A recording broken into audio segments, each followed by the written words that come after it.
अनशन मंच से यहाँ पे आ गया, दिल्ली जाने वाले हैं, क्या बात है? मुझे दिल्ली बुलाया गया है, मैं दिल्ली जाऊंगा और अपने लोगों का जो बात है मैं वो सामने रखूंगा। उसके बाद देखते क्या होगा। वो किसने बुलाया आपको सर दिल्ली में? गवर्नमेंट ऑफ इंडिया के ऑफिशियल्स ने बुलाया है और मैंने भी टाइम मांगा था और जब मैं बात कर रहा था तो वहीं से फोन आया कि आप प्लीज़ हंगर स्ट्राइक अभी मत कीजिए, दिल्ली आइए, हम लोग बात करेंगे और एक इसका सोल्यूशन निकालेंगे। अभी क्या बंद हो चलेगा ये स्ट्राइक या नहीं? हम सेलिब्रेट नहीं कर रहे हैं जब तक राइटिंग में कुछ नहीं मिलेगा। हम लोग जो गलती किसी और ने किया था इससे पहले, वो गलती हम लोग नहीं करेंगे। हमारा मंच जहाँ में है वो वहीं में रहेगा, हमारे YTF के वॉरियर्स वहीं में रहेंगे, लेकिन क्राउड को हमने कहा कि घर जाइए शांति से, और अगर पॉजिटिव रिजल्ट आया तो वहीं में हम लोग सेलिब्रेशन करेंगे, और अगर भगवान ना करे अगर कुछ चीज़ नहीं हुआ ठीक से तो मैं वहीं जाकर वापस बैठ जाऊंगा।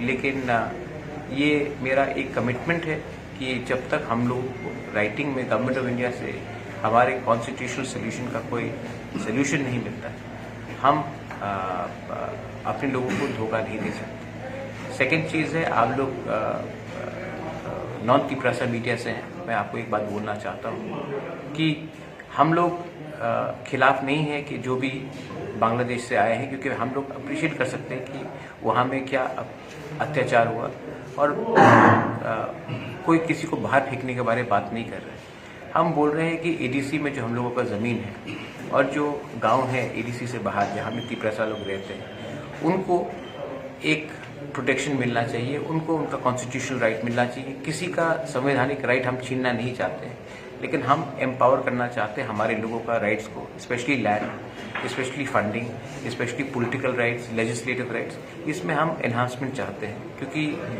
हमारा पॉपुलेशन बहुत कम है, और अगर हम लोग आज अपने आप को प्रोटेक्ट नहीं करेंगे तो फ्यूचर में हमारे नेक्स्ट जनरेशन को कष्ट होगा।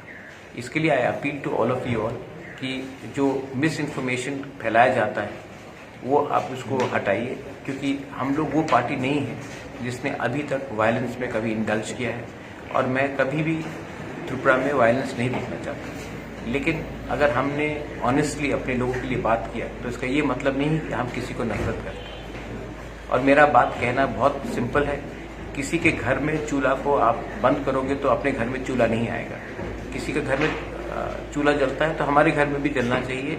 हम वही मांग रहे हैं, हम नहीं बोल रहे कि उनका चूल्हा छीन कर हमें दे दो। यही मेरा मैसेज है। प्लीज़ आप लोग कोऑपरेट कीजिए। अगर आज तिपरासा उठेगा तो पूरा त्रिपुरा भी उठेगा। Thank you.